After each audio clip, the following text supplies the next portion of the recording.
하나님, 오늘도 우리가 아버지의 말씀을 어떻게 살필지에 대하여 말씀을 나누겠습니다.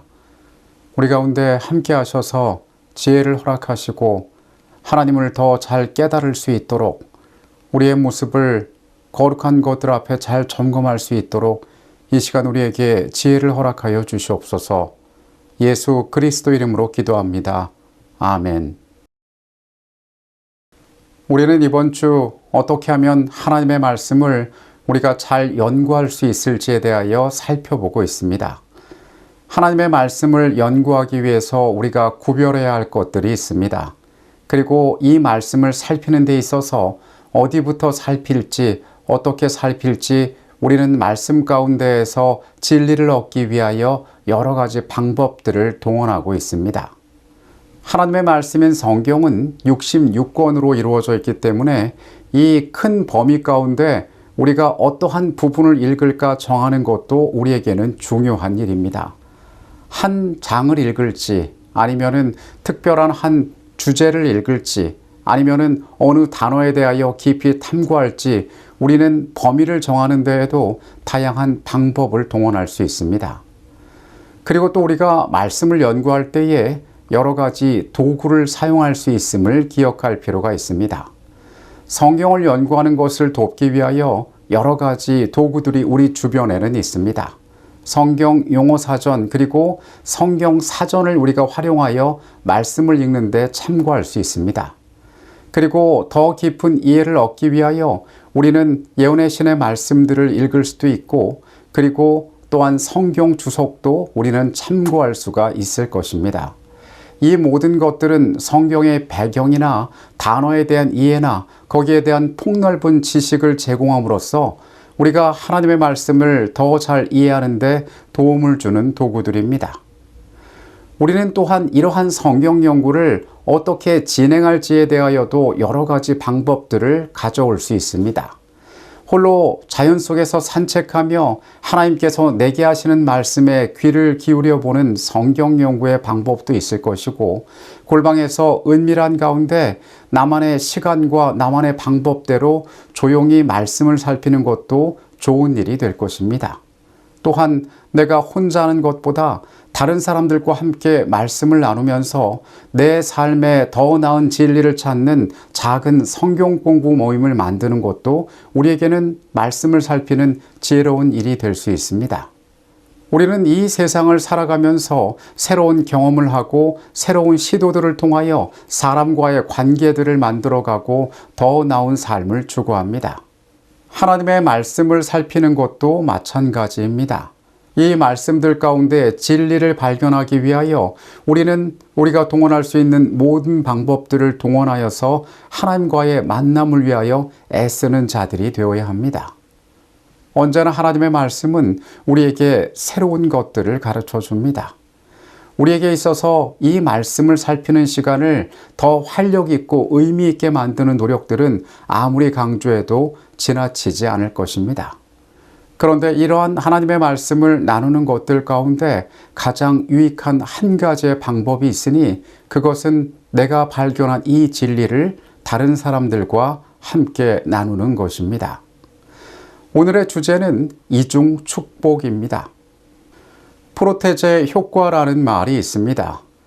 이 말의 의미는 어떤 사람이 누군가를 가르칠 때에 그 가르치는 사람이 배우는 사람보다 본인의 학습 능력이 비약적으로 향상되는 현상을 말하는 말입니다. 복잡한 개념을 타인에게 전달하려면 핵심적인 원리를 뽑아내어서 가장 쉬운 언어로 그것을 변환해야 합니다. 이 과정에서 정보의 우선순위가 정해지고 우리가 가진 지식들이 구조화되게 되어 있습니다. 우리가 누군가를 가르칠 때에 이것이 우리에게 유익이 되는 매우 중요한 이유는 이 일을 통하여 우리는 우리의 부족을 발견할 수 있기 때문에 그렇습니다. 내가 혼자 공부할 때에는 이제 내가 다 안다라고 착각하기 쉽지만 설명을 하다가 내가 어느 지점에서 이것은 내가 정확히 모르고 있었구나라는 사실을 우리는 발견하게 됩니다. 나의 지식의 부족을, 불완전함을 남을 가르치는 과정에서 깨달을 수가 있다는 것입니다. 그리고 또 한 가지, 내가 다른 이에게 무언가를 전달하는 과정에서 얻게 되는 유익은 남에게 잘못된 정보를 전달하지 않아야 한다는 책임감이 집중력을 높이게 된다는 것입니다. 연구에 따르면 단순히 나중에 시험을 볼 것이다 라고 생각할 때보다 내가 누군가에게 가르쳐야 한다라고 생각하며 준비를 할 때 뇌의 정보 처리 효율이 훨씬 높게 나타난다라고 합니다. 그리고 타인에게 내가 가진 것을 전달할 때 우리가 얻게 되는 또 하나의 유익이 있으니 그것은 우리의 뇌가 이 일을 통하여 성취감을 얻게 된다는 것입니다.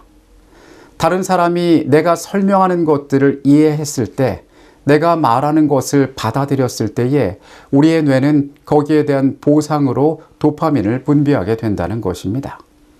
이것은 내가 하고 있는 이 연구에 대한 나의 태도를 더 긍정적으로 바꾸고 강화하게 만든다고 합니다. 우리가 누군가에게 내가 알고 있는 것을 나누어 줄 때 그 과정에서 우리가 알고 있던 지식들은 요약되고 정리되게 됩니다. 그리고 이것은 더 깊은 기억력으로 나에게 남게 됩니다. 그러니까 하나님의 말씀을 연구해서 나만 갖고 있을 때보다 이것을 우리가 누군가에게 나누어 줄 때 먼저 내 자신에게 큰 축복이 될 수 있다는 것입니다. 다른 이들과 말씀에 대하여 나누고 그것들에 대하여 토론하는 영적인 대화는 서로에게 도전과 힘을 주는 이중 축복이 될 수 있습니다. 그리고 다른 사람과 나누거나 가르치는 과정 속에서 우리는 홀로 우리가 연구할 때 알지 못했던 깊은 깨달음을 또한 찾을 수도 있습니다. 앞서 이야기한 것처럼 성경을 연구하는 데 있어서는 다양한 방법들이 동원될 수 있습니다. 여러 가지 서적이나 또 온라인의 도구들이나 참으로 풍요로운 많은 성경을 연구하는 데 보조되는 도구들이 우리 주변에 있습니다.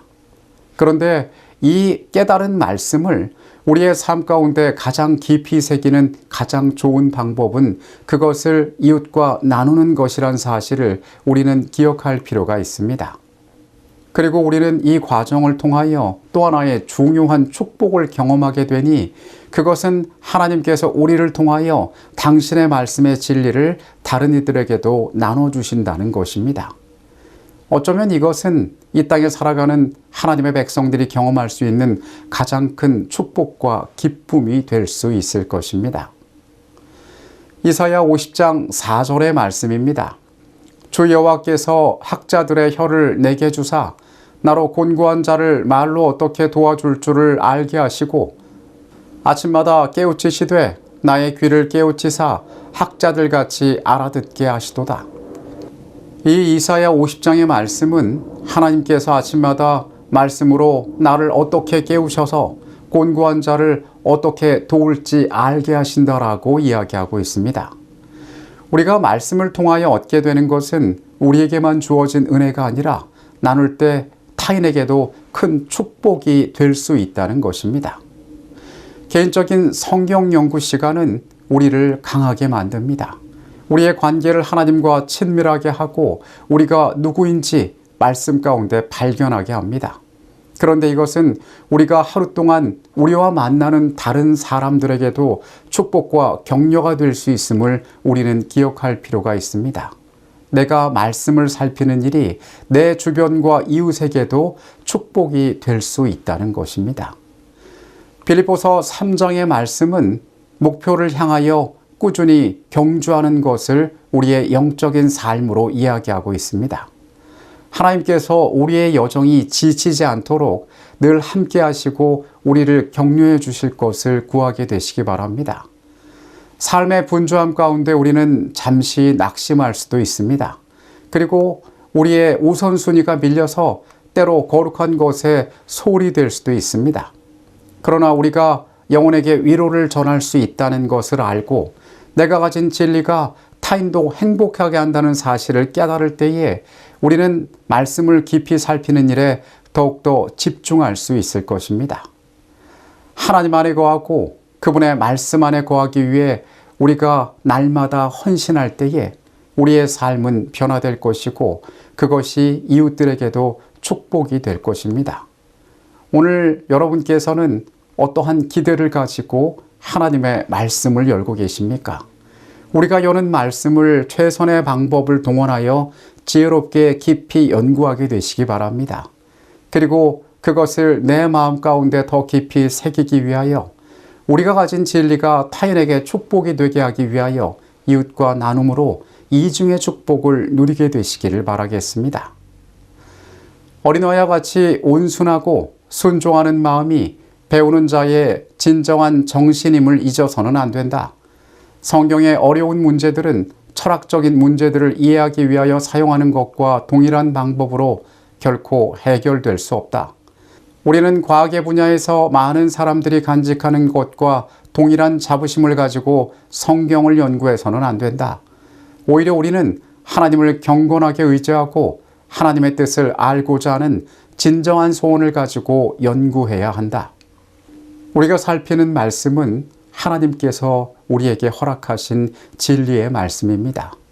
그것은 영적인 무기가 되고 우리를 영생의 길로 인도합니다. 만약 우리가 깨달은 이 귀한 것들을 타인과 나눈다면 이 거룩한 것을 우리에게 허락하신 분께서 그 여정 또한 함께 인도하실 것입니다. 이 귀한 축복에 우리의 삶이 언제나 함께하게 되시기를 바라겠습니다. 사랑의 아버지 하나님, 말씀을 우리에게 주신 것이 얼마나 귀하고 놀라운 축복인지를 우리가 먼저 깨닫게 하여 주시옵소서.